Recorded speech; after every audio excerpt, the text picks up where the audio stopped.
Continuar con este curso de psicología clínica.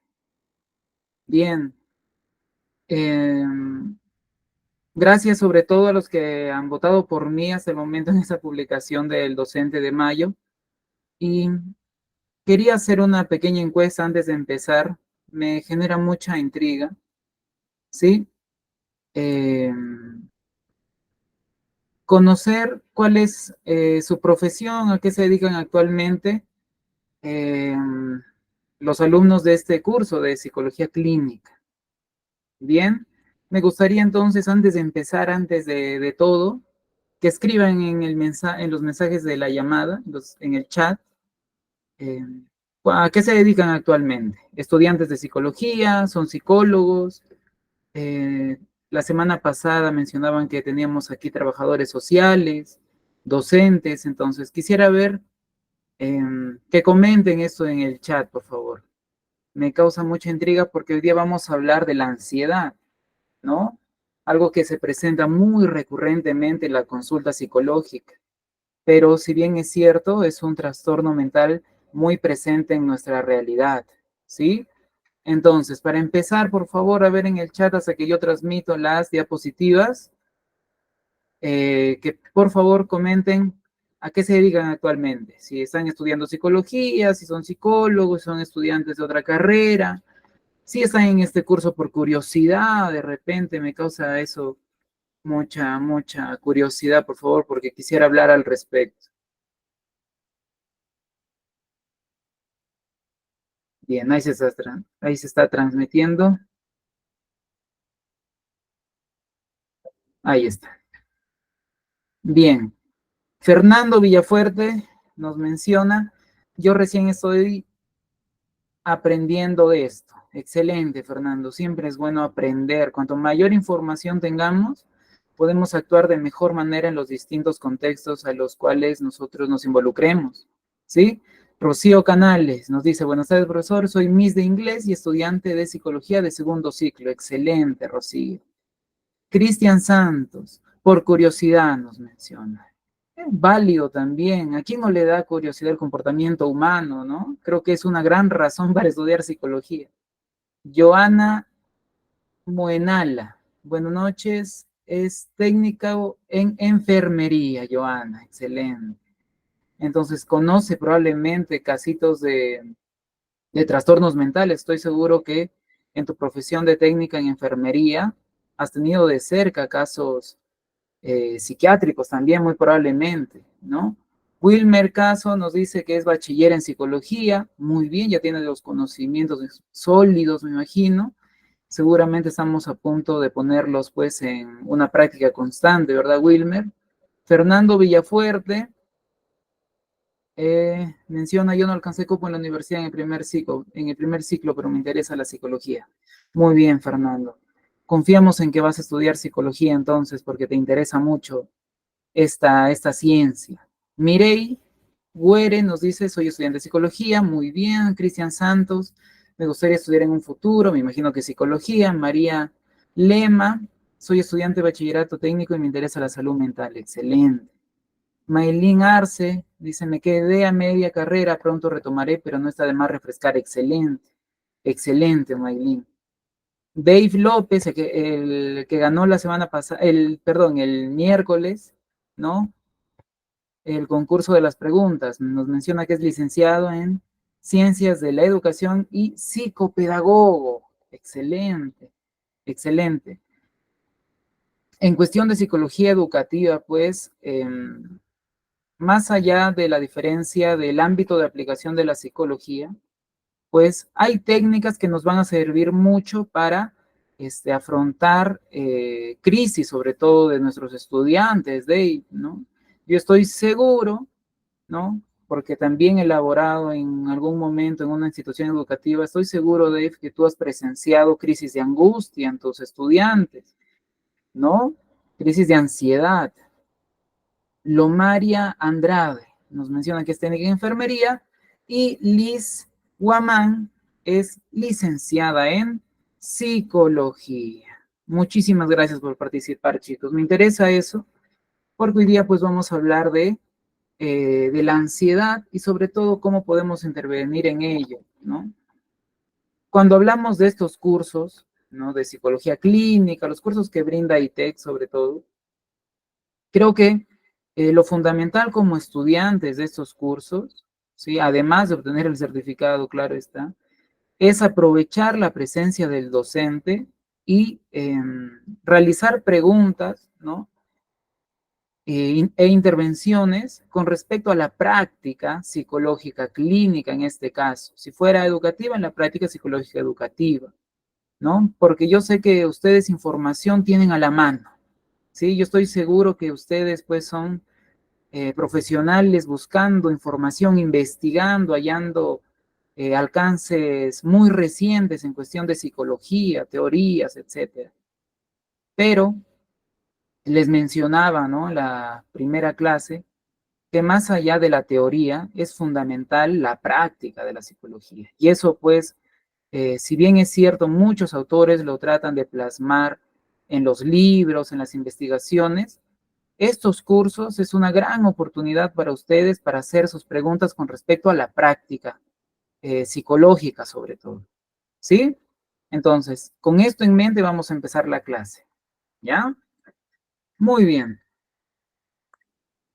Empezamos entonces con la introducción, como siempre debe ser. Los trastornos de ansiedad y estrés, ¿sí?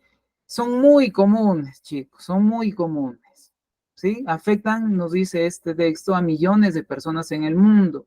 Y es la realidad, ¿sí?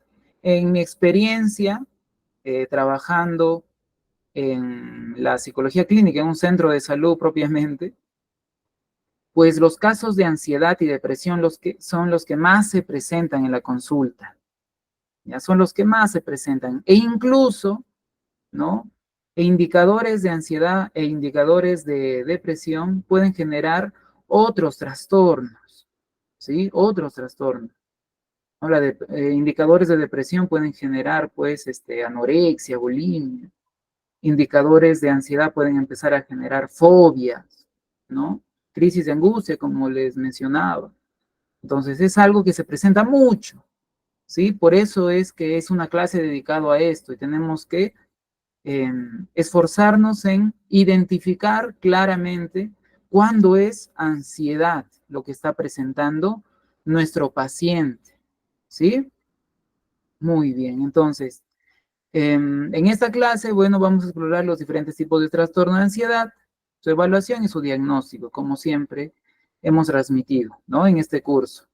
Acá hay una cifra interesante, ¿no? A nivel mundial, los trastornos de ansiedad son una de las condiciones de salud mental más comunes. Como les decía, en 2019 se estimaba que 301 millones de personas vivían con un trastorno de ansiedad, lo que representa aproximadamente el 4% de la población global. La pandemia de COVID-19 exacerbó significativamente estos números, provocando un aumento del 25% en la prevalencia de ansiedad y depresión. ¿Sí? En tiempo de pandemia, la ansiedad y la depresión estaba ya demasiado presente en la sociedad, ¿no? Pero incluso antes, que era el 4%, ya es un número altísimo, ¿sí? Es un número altísimo, porque, por ejemplo, si tú trabajas en un colegio, ¿no? De 200 alumnos, que siempre son más, pero imaginemos que son 200 alumnos un colegio, ¿no? Y es 4%, quiere decir que son mínimo 8 alumnos que sí o sí te van a presentar un trastorno de ansiedad. ¿Ya? Entonces es fundamental identificar ello, ¿sí? Y no dejarlo simplemente como un alumno o como una persona que simplemente convive con su patología, ¿no? Y hace su mejor esfuerzo. Nosotros tenemos que dar un paso adelante, ¿sí? Como psicólogos, como educadores, como profesionales, ¿no? Tenemos que dar siempre un paso adelante. E incluso, ¿no? Como amigos, como hermanos, siempre tenemos que tener, cuando ya tenemos la información, ser responsables con ello y actuar, ¿no? Si tú eres psicólogo, vas a poder hacer psicoterapia, ¿no? Excelente.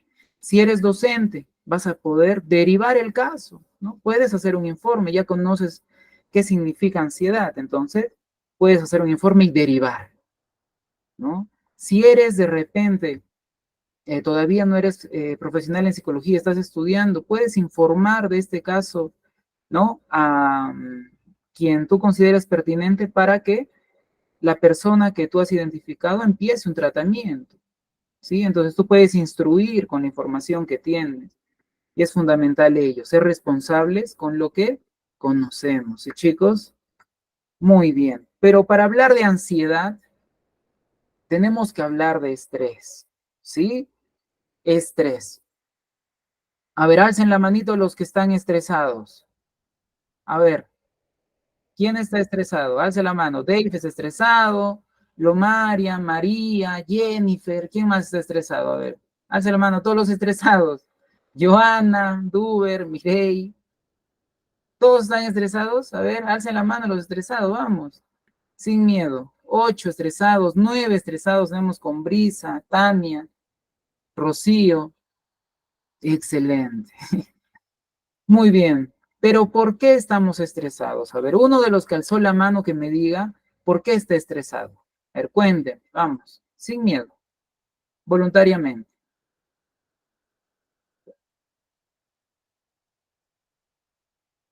¿Quién desea hablar?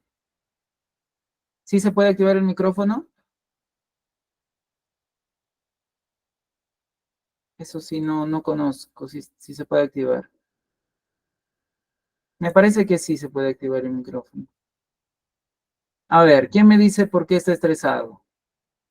¿O no están estresados realmente? A ver, chicos, vamos a definir. Gracias, Arno. Sí se puede, me dice. Sí se puede. María Lema escribe, ¿no? Que está estresada por el proyecto de grado, ¿sí? Además, que ni colaboran en su grupo. Eso la tiene estresada. Bien. Duber nos dice porque no se nos da las cosas como queremos. Cierto, cierto. No muchas veces se nos va a dar tal y cual esperamos las cosas, ¿no?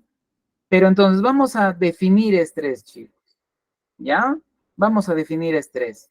Estrés, ¿sí? Vamos a leerlo textualmente para eh, explorarlo profundamente.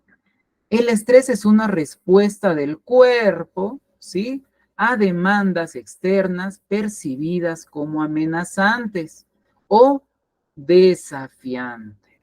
Se manifiesta cuando un individuo siente que no tiene los recursos necesarios para enfrentar estas demandas. Bien, entonces, la primera parte nos menciona que es una respuesta del cuerpo. ¿Qué quiere decir eso? Es una respuesta fisiológica. ¿Ya? Fisiológica. No es que yo decido tener estrés.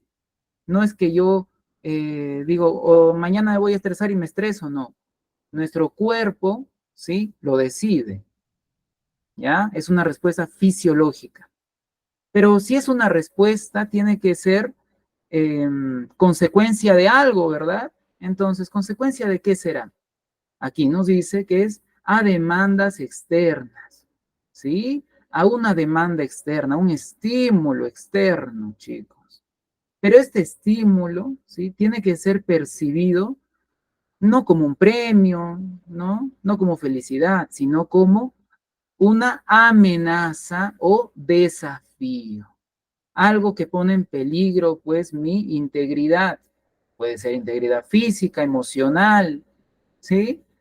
Entonces, hasta aquí se entiende que el estrés va a ser una respuesta fisiológica, ¿sí? A un estímulo que se percibe como amenazante. Hasta ahí vamos a tenerlo claro.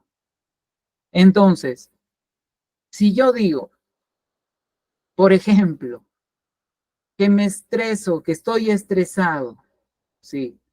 Por lo que mencionaba María, por el proyecto de grado, porque sus compañeros no colaboran. ¿Está bien utilizado aquí la palabra estrés? Respondan, sí o no, en el chat. ¿Qué dicen? Está bien utilizada la palabra estrés cuando María nos cuenta que se siente estresada por el proyecto de grado. A ver, vamos en el chat, ¿sí o no? Sin miedo, acá estamos aprendiendo. Vamos. El examen es la quinta clase, si no me equivoco. O la sexta clase, Arnold. Pero Quinta ahorita, clase. bien, gracias, Arnold. Entonces la clase, el examen no es ahorita, con tranquilidad. Sí, nos dice Joana, Abraham nos dice sí, Fernando nos dice sí, Duber nos dice sí, María nos dice sí, Lomaria nos dice sí. Entonces, cuando María menciona que está estresada por el proyecto de grado y que no colaboran, ¿ya? Efectivamente, sí está utilizando bien el término de estrés. ¿Por qué? Porque es un estímulo real que está presente, ¿no? En el contexto de María, ¿ya? Es un estímulo real, ¿sí? Es una respuesta fisiológica. ¿Qué quiere decir?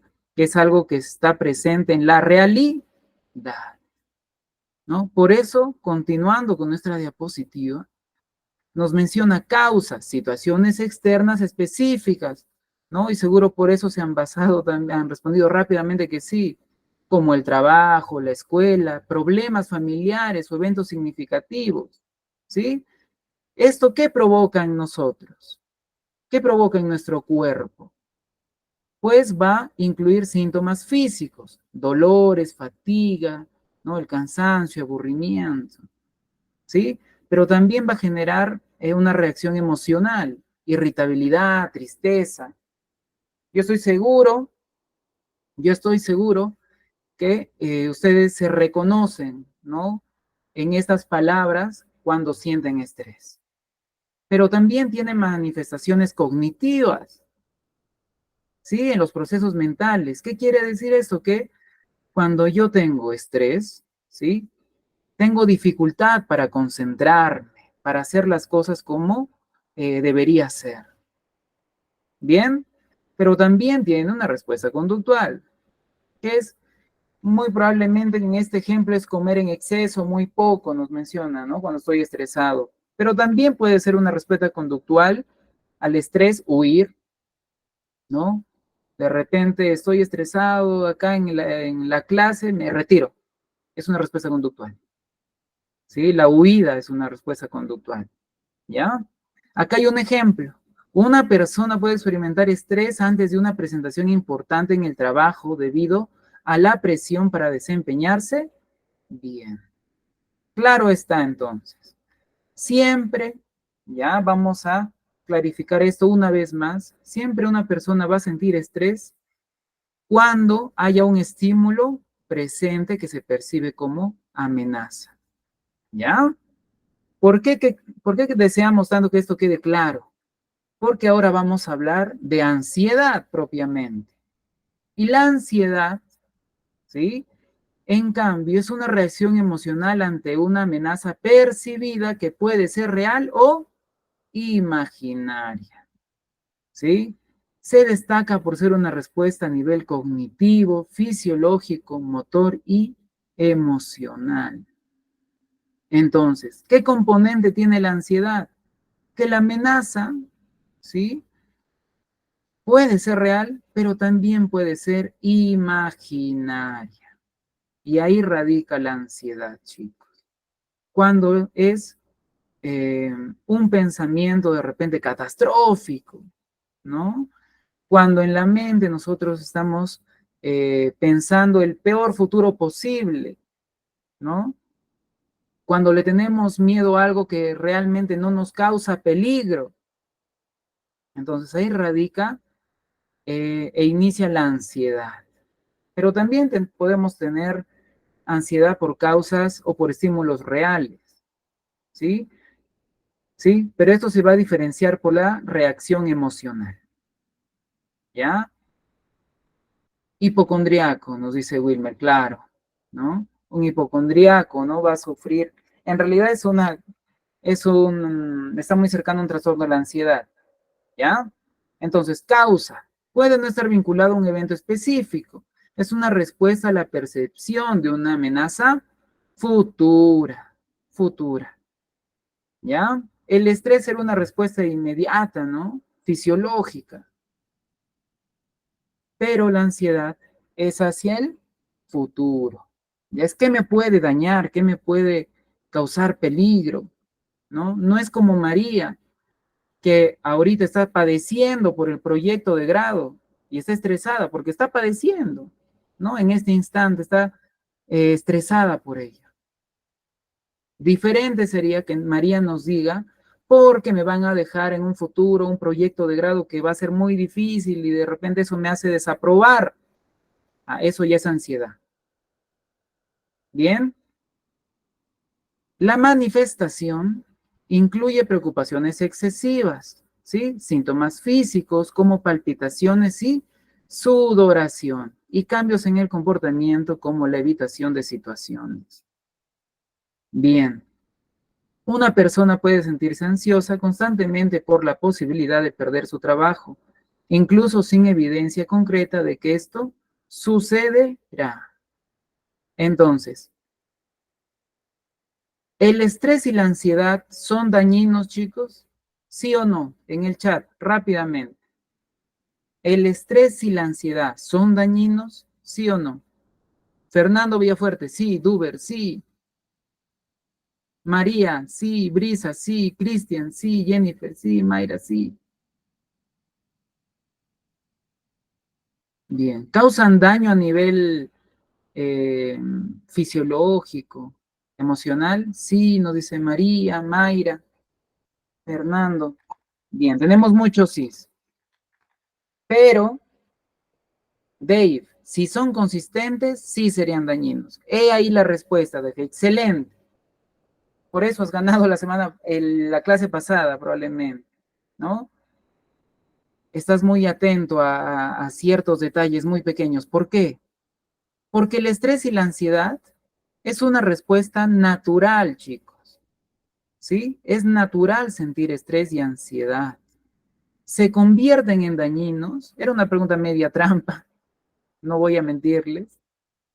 Eh, se convierten en dañinos cuando empiezan a afectar a la persona, ¿sí? A nivel emocional, a largo plazo, claro está, a nivel emocional, laboral, familiar, cognitivo, ¿sí? Fisiológico. Cuando empieza a dañar ya a la persona en estas esferas, ya estamos hablando de que es dañino, porque si no, es algo natural y necesario, chicos, para que nosotros nos desenvolvamos de una manera adecuada, ¿sí? Nosotros necesitamos estrés, porque si yo no me estreso, ¿no? O por ejemplo, si María no se estresa, ¿no? Porque sus compañeros no le están ayudando con el proyecto, pues obviamente va a desaprobar ese proyecto, no va a actuar al respecto, va a estar desinteresada porque no le estresa, no le genera nada, ¿sí? Entonces el estrés es necesario en ese sentido. ¿Sí, chicos? Nos mueve hacia los objetivos inmediatos el estrés, hacia salvaguardarnos de esas amenazas, ¿sí? Y la ansiedad también es necesaria. ¿Por qué? Porque la ansiedad, al ser anticipatoria, ¿no? Va a provocar que nuestra corteza prefrontal empiece a analizar pros y contras de cada decisión, de cada conducta, ¿no? En consecuencia, tomaremos, si lo manejamos bien, el mejor camino. Si yo manejo mi ansiedad, créanme que voy a tomar buenas decisiones, porque voy a saber cuándo algo me preocupa, ¿no? Cuando algo yo siento que me amenaza. Entonces, en consecuencia, voy a analizar la situación porque todavía no sucede, ¿no? Y cuando llegue el momento, voy a actuar de la mejor manera. Por ejemplo, si tengo que salir a exponer en público, ¿no? Es natural sentir ansiedad por ello. Entonces, me preparo, ¿no? Ya converso con un docente que me dé alguna indicación, ¿no? Entonces, en el momento, hago lo mejor. ¿A partir de qué? De haber manejado mi ansiedad, ¿sí? Y en su momento, el estrés. ¿Se puede tener estrés y ansiedad por igual? No, Fernando, ¿sí? No se puede tener estrés y ansiedad. Bueno, probablemente algunos autores digan que sí, algunos que no, pero en la práctica y por las definiciones que estamos manejando, Fernando, el estrés es cuando el estímulo ya está presente, en cambio la ansiedad es cuando aún no está presente en la actualidad, en la realidad inmediata, ¿sí? En el ejemplo de salir a exponer, tengo que exponer, de repente ya estamos viernes, el domingo, entonces hoy día estoy ansioso, preocupado, ¿no? Palpita mi corazón cuando pienso que voy a exponer, empiezo a idear y si me salen mal las cosas, si me equivoco, si no se escucha cuando hablo, si me enfermo mañana, entonces estoy ansioso. Pero yo lo empiezo a manejar, ¿sí? Empiezo a cuidarme en el sentido de que si no me quiero enfermar, me cuido. Si no quiero equivocarme, estudio, me preparo. Pero en el momento en que yo ya estoy al frente del público, hablando, ese momento, ¿sí? Mi cuerpo se llena de estrés, pues, ¿no? Tengo la reacción fisiológica. Cuando estoy subiendo al escenario, cuando ya estoy en el momento, ya genero estrés, que es una respuesta fisiológica, perdón, ante el estímulo real e inmediato. ¿Sí, chicos? Que en este caso sería el público, ¿no? Más allá de la exposición, es el público a lo que normalmente se le tiene temor, ¿no? Se lo percibe como amenazante, que me va a juzgar, ¿no? Etcétera. Entonces, saltemos a trastorno de ansiedad. Trastorno de ansiedad es una condición, ahora sí, de salud mental caracterizada ¿por qué?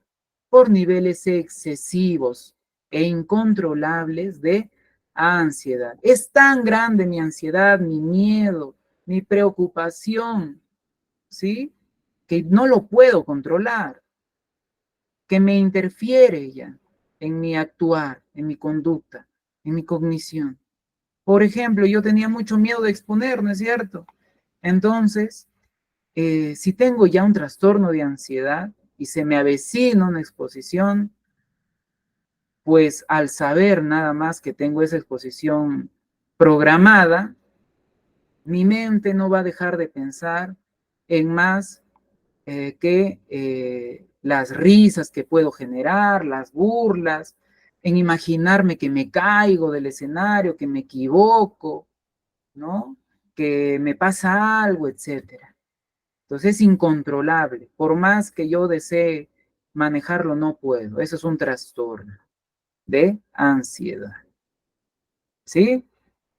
Y aquí estaba la aclaración, ¿no? Aunque la ansiedad es una respuesta normal al estrés, se considera un trastorno cuando se vuelve crónica, intensa y desproporcionada. Sobre todo en la relación con la situación que estás viviendo, ¿no? Porque realmente muy pocas personas, creo yo, en la historia de la humanidad habrán muerto por exponer, ¿sí? Entonces, ahí nosotros ya vamos identificando, pues, cuándo es un trastorno de ansiedad. ¿Cuáles son las características básicas? La preocupación excesiva, claro está, pensamientos persistentes, ¿no? Que nuestro paciente no va a poder controlar. Su familia, nuestro paciente, ¿sí? Le va a decir, tranquilízate, le va a decir, toma agüita, ¿no? Dame un abrazo, grita. Pero ahí la familia está esperando que nuestro paciente controle su ansiedad. Pero ya vimos que cuando es un trastorno no lo va a poder lograr ello de un momento a otro, ¿sí? No lo va a poder lograr de un momento a otro. Entonces hay que ser delicados en ese sentido también. 2, síntomas físicos. Incluye sudoración, temblores, palpitaciones, mareos y problemas gastrointestinales. Esto es muy común tú a tu paciente, si ya empiezas a percibir, ¿sí? A percibir que probablemente padezca algún trastorno de ansiedad, pregúntale directamente si padece sudoraciones excesivas, ¿no? Si le tiemblan los miembros superiores o inferiores, si siente palpitaciones en el pecho, si siente a un niño, ¿no? A un adolescente le puedes preguntar si siente que su corazón se va a salir de su pecho porque late muy fuerte, ¿no? Si se marea, sobre todo cuando se avecina alguna situación complicada para ella, ¿no? Que percibe como amenazante. Y si tiene problemas gastrointestinales, que es muy, muy común y hay una relación significativa en ese sentido con los problemas gastrointestinales. ¿Ya? Respuesta de lucha o huida es la tercera característica. Activación del sistema nervioso autónomo en respuesta a una amenaza percibida. Es muy importante entender esto, porque muchas veces, ¿sí? Asumimos, o ustedes ya no desde el día de hoy, pero eh, suelen las personas asumir que cuando alguien escapa de una situación amenazante percibida por ella o de repente vergonzosa, etcétera, las personas piensan que lo hace porque lo analizó, lo pensó y decidió que es lo mejor para él irse, escaparse. Pero en realidad, ¿sí? Esa es una reacción fisiológica también. Ya es una reacción fisiológica también. Ya chicos, hay que tenerlo muy en cuenta esto. Es como que yo te lanzo un balón hacia el rostro. Tú ni bien lo percibes el balón, te vas a cubrir. Estoy seguro que no lo analizaste, ese movimiento. ¿Ya? Entonces, hay que considerar eso también en nuestras intervenciones. Hay que saberle explicar esto a la familia del paciente, ¿sí? Porque muchas veces no lo entienden, no comprenden esto. ¿Ya? Les gritan, los amenazan aún más cuando padecen estas dificultades. ¿Ya? María Lema nos dice, pero no es posible porque es difícil de un instante al otro. Bien. Joana, adelante, por favor. Muy buenas noches, profe. Una pregunta. ¿Esto puede ser hereditario? Porque yo he visto a mi sobrino y a mi hija que se ponen súper nerviosos en el momento de una exposición. Están en eh, son adolescentes, pero toda su vida escolar han tenido ese miedo. Yo también trabajo con personas y cuando me toca realizar una canalización, también les he visto que se ponen nerviosos y ahorita ya usted ya me enseña que ha sido ansiedad. Pero a diferencia de los adolescentes, puede ser hereditario. Bien, Joana, si tú le haces una canalización, ¿es estrés o ansiedad? Y ansiedad, porque todavía no le canalizo y ya está Ah, nervioso. todavía no le canalizas. No, Claro. ya cuando Y están aún, canalizados ya es otra cosa. Pero claro, cuando les voy a canalizar, tienen mucho miedo. Entonces me hay que, toca bien, tranquilizarles, pero Joana, bien, Joana, hay que tener en cuenta, por ejemplo, esas personas que tienen miedo a ser canalizadas, eh, si realmente cuál es el estímulo desencadenante de su ansiedad, ¿no? Porque también puede ser estrés, porque probablemente hayan personas que salgan de su casa tranquilos, sabiendo que van a ir a ser intervenidos o de repente administrados de alguna forma, medicamentos, etcétera. Pero cuando ya están en el consultorio, ¿no? En el centro de salud, etcétera, empiezan ya el estrés. ¿Pero por qué? Porque de repente ya hay un estímulo presente, Joana. ¿Sí? Entonces, es interesante esto en cuestión de entrevista psicológica, cuando hablábamos, para conocer un poco cuáles son los desencadenantes de esa ansiedad, chicos, ¿ya? Y sobre lo que la pregunta propiamente de que si puede ser hereditario, eh, hay estudios que refieren que sí, Joana. ¿Por qué? Porque la ansiedad tiene una función cerebral en sí, ¿no? La amígdala juega un papel fundamental, el hipocampo también, en cuestión de ansiedad. Y esto puede ser hereditario, ¿no? Pero también, porque yo les dije, no podemos cerrarnos a ninguna teoría psicológica. Puede haber una cuestión de funcionalidad familiar, de historia familiar, transgeneracional.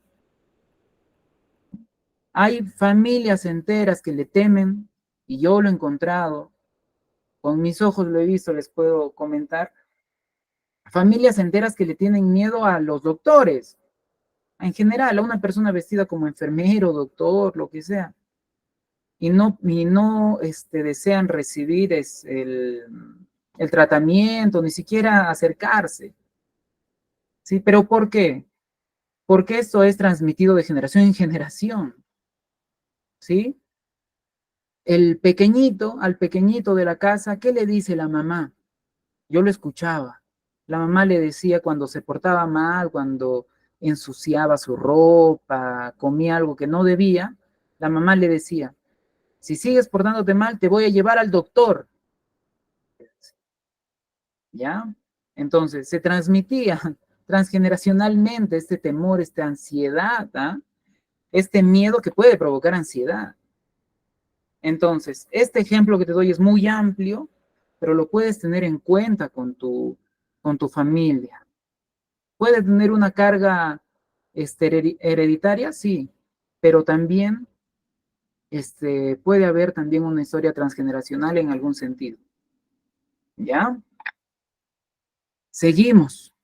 Espero haberte podido ayudar, Joana. Tipos de trastornos de ansiedad. Vamos ya directamente. El tiempo se nos pasa volando cuando conversamos. Este, empezamos. Trastorno de ansiedad por separación, el primero. Estos trastornos de ansiedad, por cierto, son obtenidos del DSM-5, algo de lo que hablamos la semana pasada, ya, del DSM-5. Entonces, el trastorno de ansiedad por separación, ¿sí? Va a ser el miedo o ansiedad que es persistente e intensa. Esto es en todos los trastornos, ya chicos, ya hay que asumirlo siempre. Es un miedo, ansiedad intenso y persistente, pero relativo ¿a qué? Al hecho de separarse de una persona, ¿ya? De una persona. Evidentemente, nuestro paciente va a asumir que tiene un vínculo estrecho con esta persona, ¿no?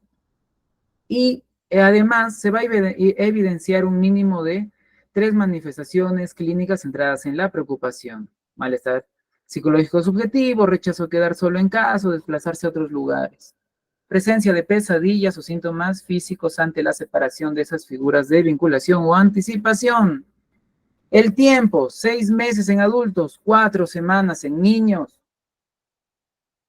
Ya no quiero que se confunda esto con el duelo. ¿Ya? No es el duelo es posterior a la pérdida, ¿no es cierto? De un ser querido, de una persona valorada. Pero en ese trastorno de ansiedad por separación es previo, ¿sí? Previo a alejarnos, distanciarnos de otra persona, pues evidentemente. Para que se considere trastorno en un adulto, mínimo 6 meses. Y en un niño, 1 mes, para que se considere trastorno y se pueda diagnosticar como trastorno de ansiedad por separación. ¿Por qué es importante entender esto de los tiempos también? Porque cuando hablamos de un diagnóstico clínico, chicos, y sobre todo de ansiedad, se medica, ¿sí? Se medica. Entonces, no podemos medicar a alguien porque tiene ansiedad por separarse de alguien solo una semana, ¿sí?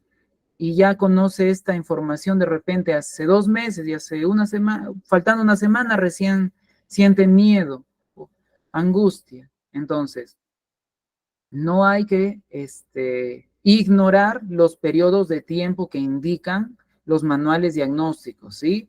Porque es muy delicado diagnosticar, vuelvo a decir, un trastorno de ansiedad.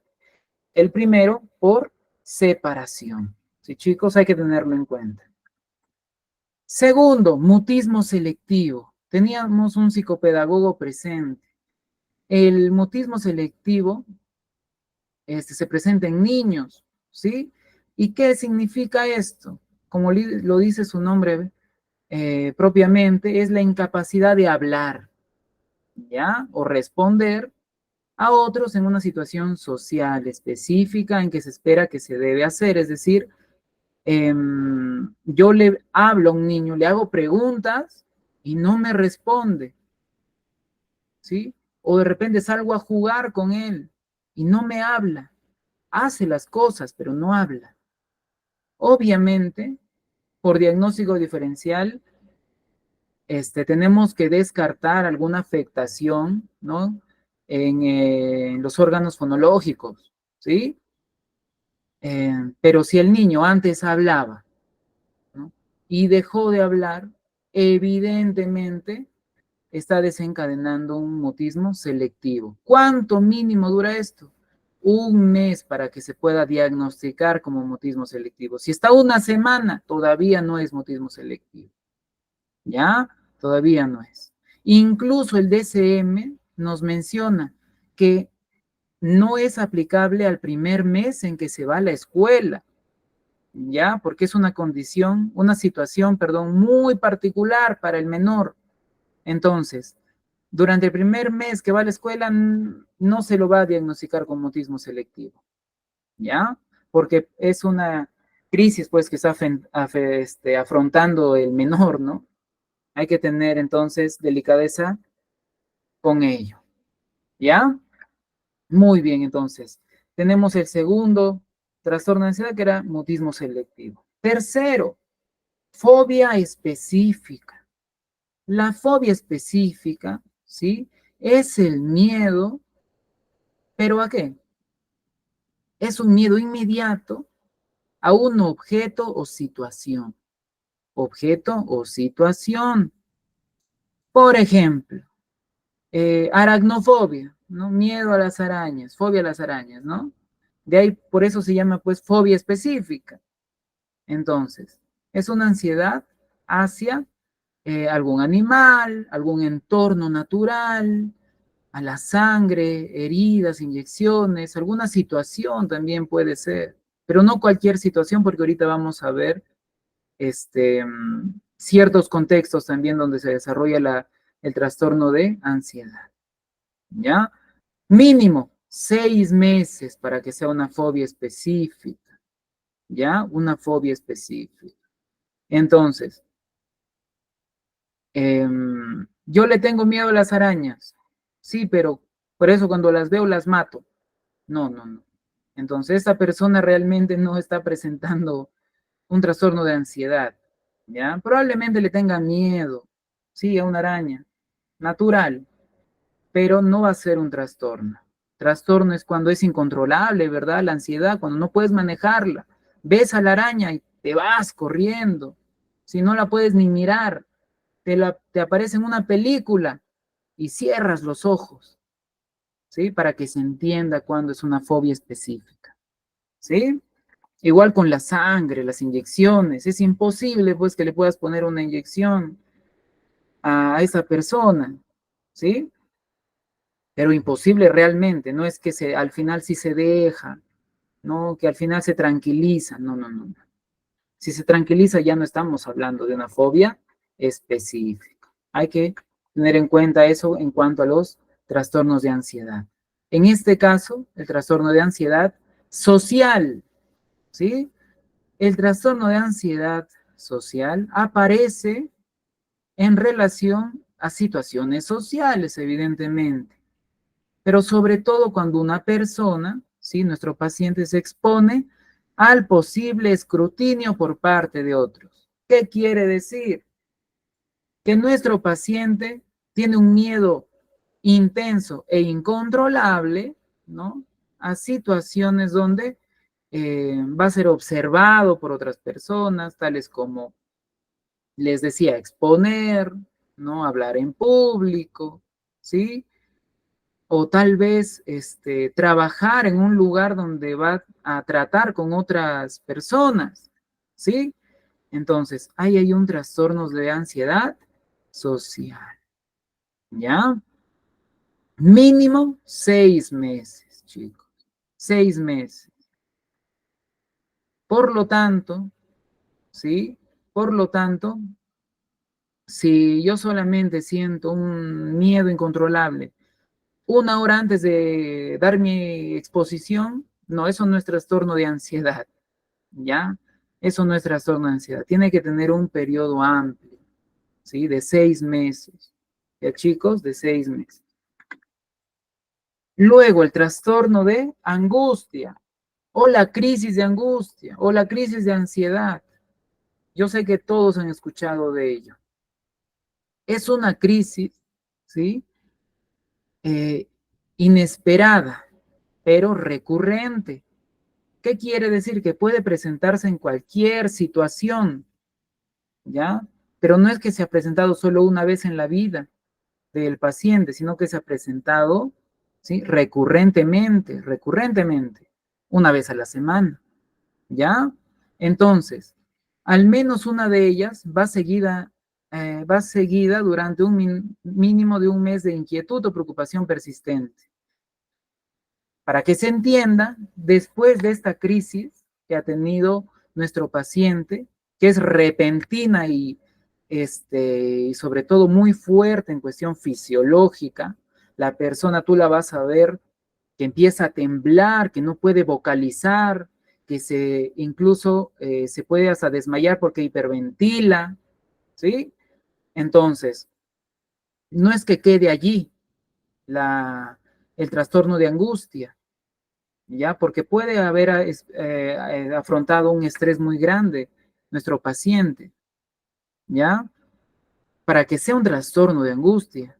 Después de este evento, un mes va a estar con inquietud o preocupación nuestro paciente. Va a estar constantemente, ¿sí? Pensando, analizando, sintiéndose pues angustiado, angustiada por lo que acaba de vivir, por más que ya pasó un mes, ¿ya?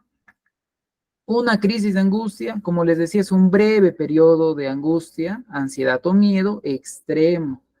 Comienza repentinamente y se acompaña de síntomas físicos y o emocionales. Ya, eso es lo que le mencionaba a nuestro amigo que es docente, ¿verdad? Porque eso se presenta mucho, mucho en los colegios, sobre todo en los adolescentes, ¿sí? Pero para que desarrolles un trastorno, como les mencionaba, tiene que ser recurrente. Y después del evento, un mes mínimo, tendría que nuestro paciente estar angustiado al respecto, ¿sí? Agorafobia. Agorafobia. ¿Qué es la agorafobia? Muchos han escuchado seguramente de este término. Es el miedo que aparece siempre respecto a dos o más situaciones agorafóbicas. ¿Qué quiere decir? Que es un miedo a situaciones donde la persona percibe que no puede huir o escapar, que se siente pues prisionera, ¿sí? Prisionera. Por ejemplo, un transporte público, ¿sí? Estar encerrados, se sienten encerrados en un auto, pues, ¿no? O de repente en un ascensor, ¿sí? ¿Por qué puede ser también en un lugar abierto? Porque un lugar abierto, por más que parezca mentira, puede ser angustiante también para una persona agorafóbica. ¿Por qué? Porque no va a poder huir de repente de un lugar muy amplio, muy lejano. Lo primero que se me ocurre, pues, es una playa muy grande, muy alejada de la ciudad. Entonces, no hay nada cerca de esta playa, imaginemos, nada. Entonces, siente que no puede huir de ello, que está encerrada prácticamente, aunque sea muy grande el lugar, se siente prisionera o prisionero de este entorno, chicos, ¿ya? Pero ¿cuánto tiempo debe estar presente esto? 6 meses mínimo. Ya no es que me dio miedo una vez nomás subir al transporte público porque vi algo que me daba miedo. No, no, no. Tiene que ser 6 meses que te angustia subir al autobús. No puedes. 6 meses. O 6 meses no puedes subir a un ascensor. ¿Ya? Entonces hay que tener en consideración siempre el tiempo. Lo voy a decir hasta el cansancio porque eh, cometemos el error muchas veces, ¿sí? Cometemos, digo, que cuando estamos estudiando recién psicología, fácilmente le decimos a alguien, ah, tú eres agorafóbico. ¿Por qué? Porque una vez le tuvo miedo de repente a subirse al ascensor. Un ascensor, no sé, que se veía un poco inestable. Ya no, eso no es agorafobia. Ya hay que tener consideración con estos diagnósticos. ¿Sí, chicos? Trastorno de ansiedad generalizada, que por lo general es lo que más se presenta en los diagnósticos clínicos. Ya cuando tengan la práctica clínica constante van a ver que aparece bastante el trastorno de ansiedad generalizada, que lo diagnostican los psiquiatras, ¿no? Cuando es trastorno de ansiedad generalizada, es ansiedad y preocupación excesiva persistente, ¿ya? Que la persona tiene dificultad para controlar sobre diversos acontecimientos o actividades y que se asocian a 3 o más síntomas de sobreactivación fisiológica. Es una ansiedad pues general, ¿ya? General. ¿Pero qué provoca esta ansiedad general? Agitación, ¿sí? Facilidad para fatigarse, dificultad para concentrarse, irritabilidad, tensión muscular, trastorno del sueño. Si nuestro paciente cumple al menos 3 de estos 6 indicadores, ya podríamos estar hablando de un trastorno de ansiedad generalizada, siempre y cuando esté presente por un mínimo de 6 meses. 6 meses, chicos.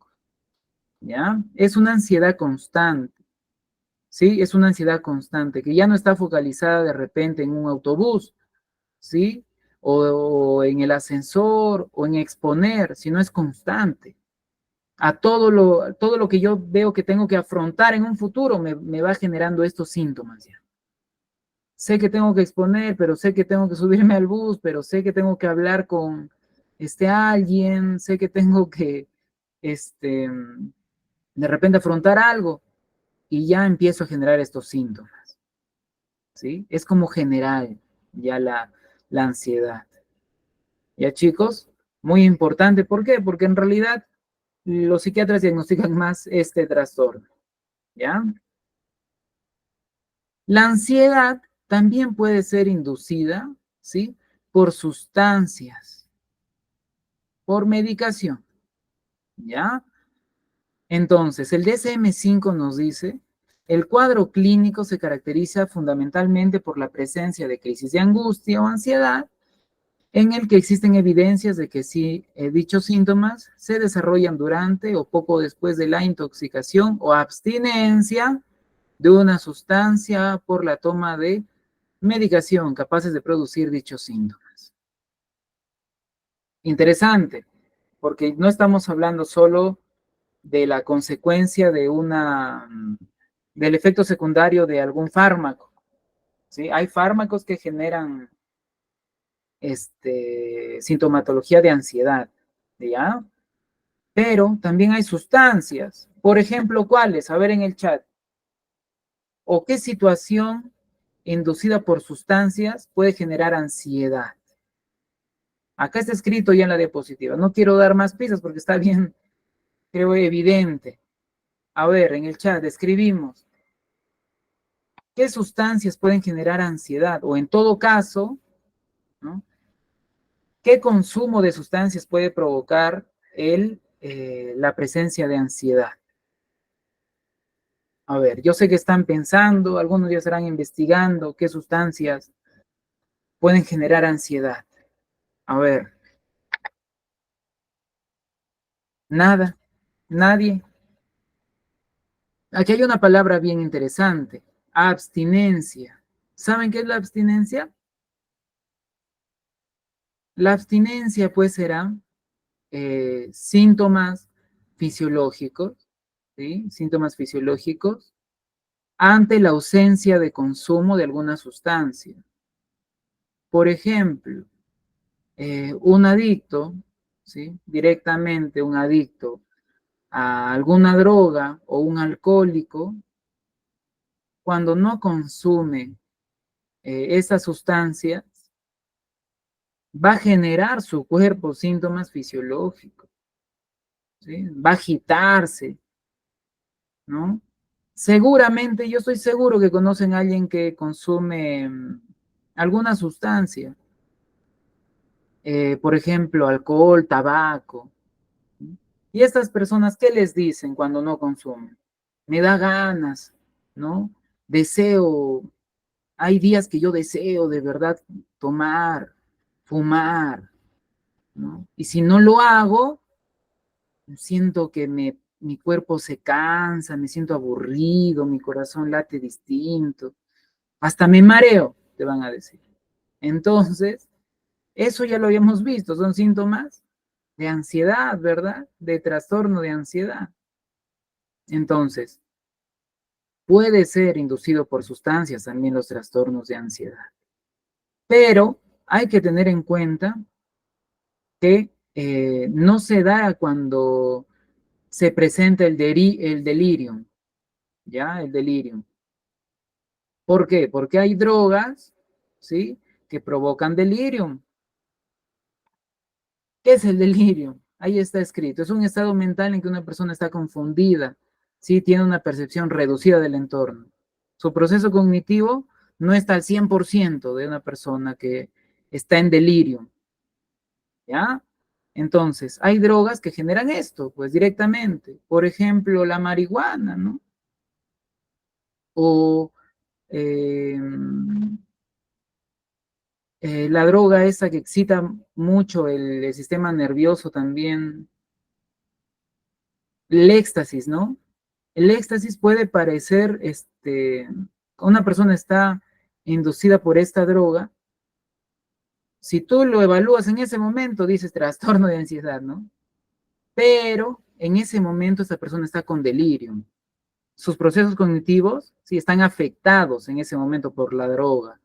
Entonces, no es posible diagnosticarlo con ningún trastorno de ansiedad en ese instante. ¿Ya? Muy bien. Trastorno de ansiedad debido a otra enfermedad médica.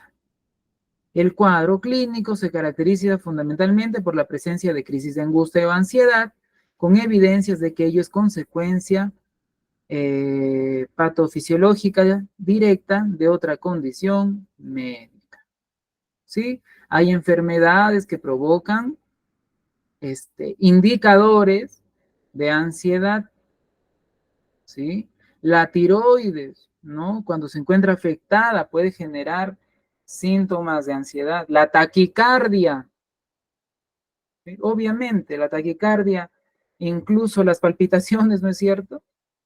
Era un síntoma de la ansiedad. Entonces, una taquicardia, pues es evidente que nos va a generar algún indicador de ansiedad, ¿sí? Entonces hay que tenerlo también en cuenta ello. Siempre descartar el delirium, ¿sí? El delirium. Otros trastornos de ansiedad especificados. Cuando se presentan los síntomas, ¿ya? Y son significativos, pero no se cumple ningún criterio de los otros diagnósticos, ¿sí? Se diagnostica como otros trastornos de ansiedad especificados, ¿ya? Por lo general, cuando haces este diagnóstico, se especifica, ¿no? La razón por la cual se están cumpliendo estos criterios diagnósticos, estos indicadores, ¿sí? Puede ser una ansiedad que no se precisa, pues, en el manual, porque ya vimos que hay agorafobia, ¿no? Ansiedad social, generalizada, ¿no? Pero puedes encontrarte algún caso muy particular y que el desencadenante no esté especificado pues en ningún criterio, ¿no? Pero casi nunca se utiliza porque se va a preferir diagnosticar con ansiedad generalizada. ¿Ok, chicos? No se atormenten por esto. En realidad, cuando hablamos de diagnósticos, ¿sí? Y ahora adentrándonos en el no especificado, ¿no? Porque hay síntomas, indicadores, perdón, muy evidentes de ansiedad, pero no se sabe realmente cuál es el origen, ¿no? Por ejemplo, Joana es un paciente que está ingresando por urgencias, no es una emergencia. Entonces, no vas a tener el tiempo de evaluarlo y determinar qué trastorno de ansiedad es específicamente. Entonces, por el momento, tú colocarás trastorno de ansiedad no especificado. ¿Ya? Entonces, ahí puedes colocar ese diagnóstico. Cuando el evaluador no conoce el origen. Adelante, Wilmer, por favor. Uy, ya son las 7:05. Adelante, Wilmer. ¿No se escucha, Wilmer? No escucho tu micrófono. Puedes escribirlo, Wilmer, si es que no está activo tu micrófono. Creo que hay dificultad en eso. Bueno, para ganar tiempo, vamos ya directamente a las estrategias de intervención y tratamiento. No, les decía que no se atormenten por los diagnósticos. ¿Por qué? Porque es importante conocerlos, sí, fundamental tenerlos en cuenta en nuestra práctica clínica, ¿ya? Diferenciarlos, saber en dónde se orientan, ¿no? Pero realmente, en el momento en que se presente un paciente con esos indicadores, sí o sí tienen que hacer una evaluación multidisciplinaria, ¿ya? Sí o sí, porque requiere muchas veces medicación. Adelante, Wilmer.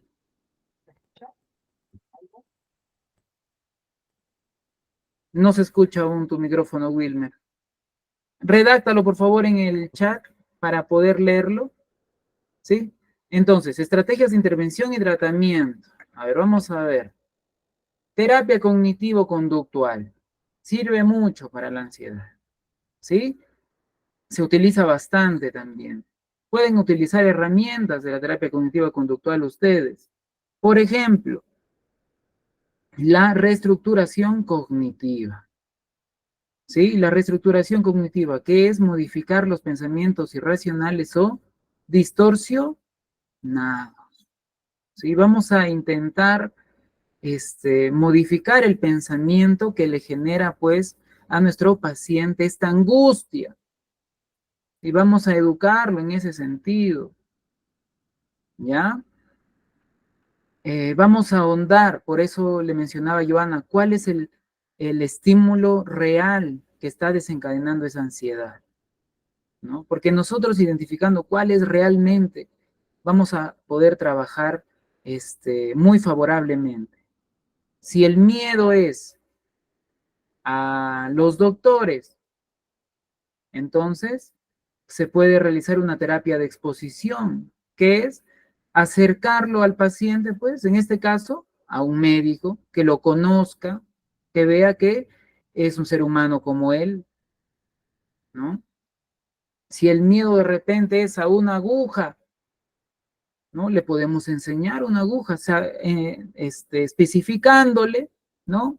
Que no vamos a utilizarla con él, que solo la va a ver, ¿ya?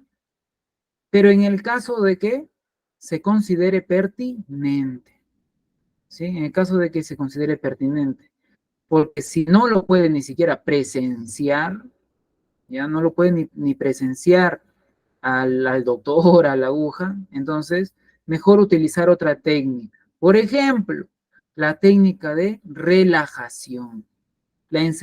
Acá se enseña pues técnicas de respiración, relajación muscular, ¿sí? Fundamental que todos nosotros, todos los presentes, conozcamos cómo se debe respirar, ¿sí? Que se debe respirar con el diafragma, que se debe contener el oxígeno. No es que yo respiro muy fuerte y eso es todo, ¿no? Tengo que contener también el oxígeno en el diafragma, ¿sí? Tengo que, en lo posible, estar en un lugar apropiado, cerrar los ojos, ¿no? Con el cuerpo colocado adecuadamente, con mis extremidades en la medida de lo posible, pues, estiradas, ¿no? Nuestros brazos extensos, nuestras piernas también, ¿sí? Básico, saber ello, porque con esto podemos ayudar a las personas a manejar su ansiedad.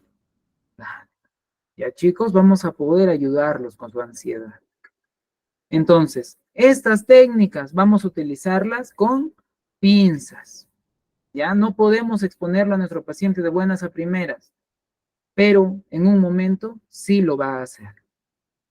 ¿Sí? Al final de su terapia, sí o sí, él tiene que haber afrontado, estar expuesto ante el estímulo. Sino, ¿qué sentido tiene que haya asistido a tu consulta, ¿no? Si viene por un miedo constante, de repente a los automóviles, ¿no? A sentirse encerrado dentro de un automóvil, pues en definitiva, al finalizar tu intervención, tiene que haber sido en algún momento nuestro paciente expuesto ante el automóvil, pues, ¿no? ¿Ya? Entonces hay que manejarlo con pinzas en el momento adecuado, conociendo a nuestro paciente, con mucha paciencia, ¿ya? Un proceso terapéutico no es 2 sesiones, 4 sesiones, ¿sí? Lo mínimo, pues, recomendado, lo mínimo, si es que no son trastornos, son 6, pero si estamos hablando de un trastorno, pues yo calculo que hasta en 10 sesiones puede que no aún haya dejado atrás estos síntomas, ¿sí? Y eso que tiene que ser acompañado con un tratamiento farmacológico.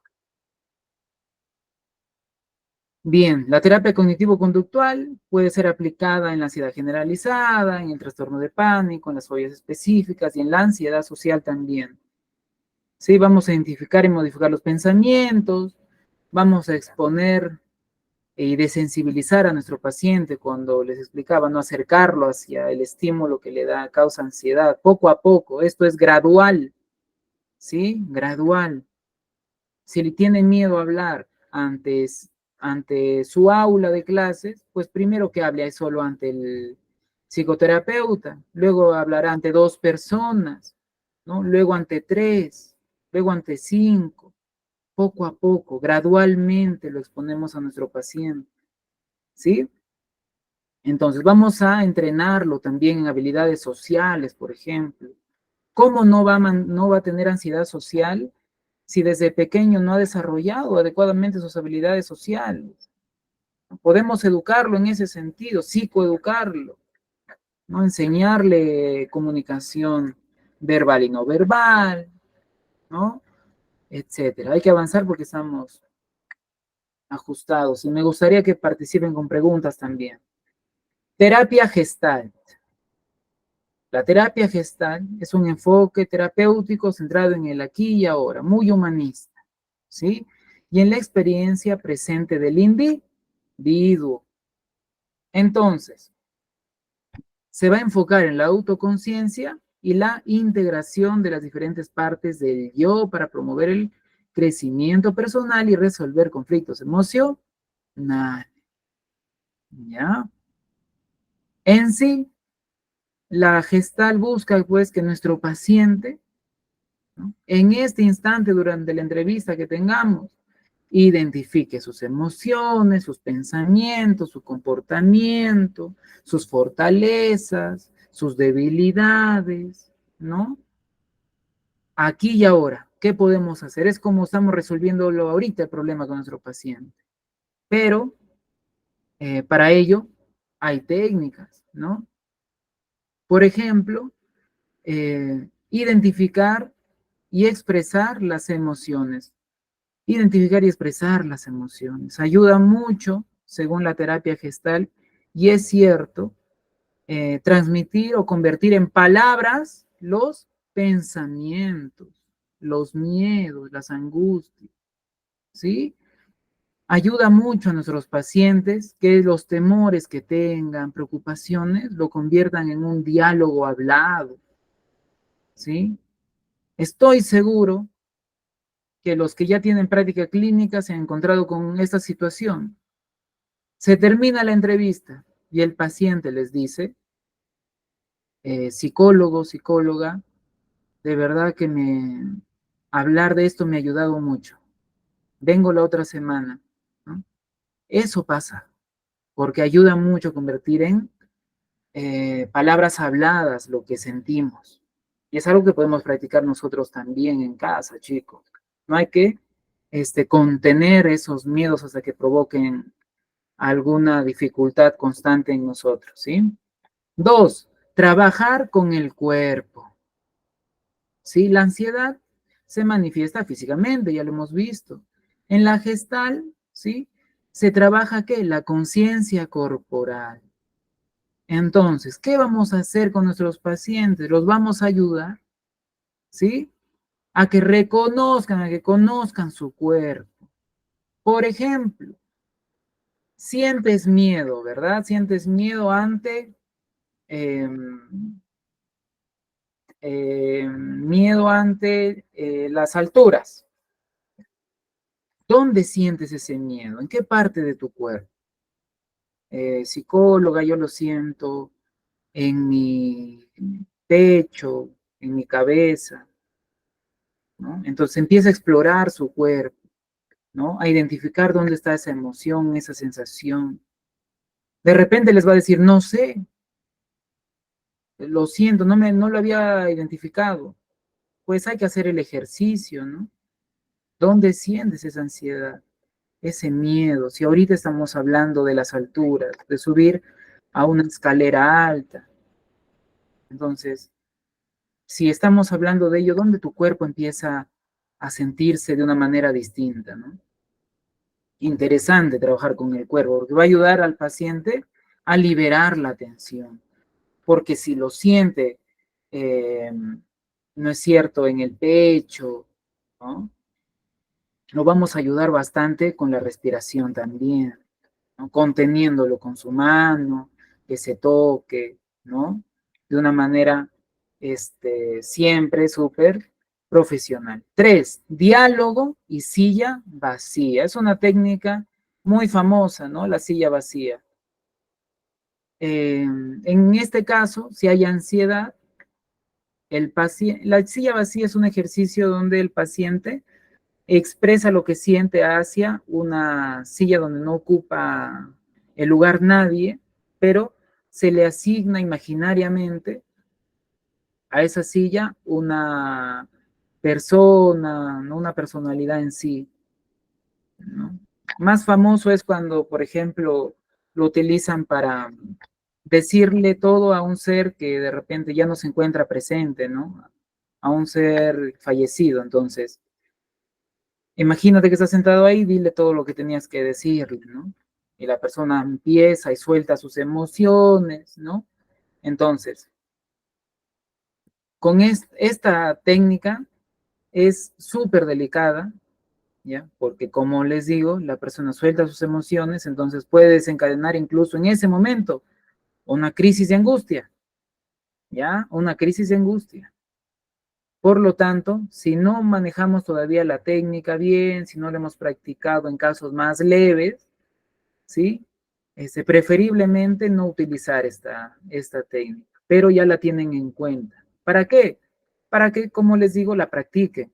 Casos más simples, casos sencillos, utilicen para practicar ellos, sobre todo los que están estudiando psicología, ¿no? Bien, seguimos. Farmacoterapia. Les mencionaba que, por lo general, ¿sí? La ansiedad, los trastornos de ansiedad son tratados con medicina, ¿no? Con tratamiento farmacológico. Entonces, es importante conocer este tratamiento. ¿Por qué?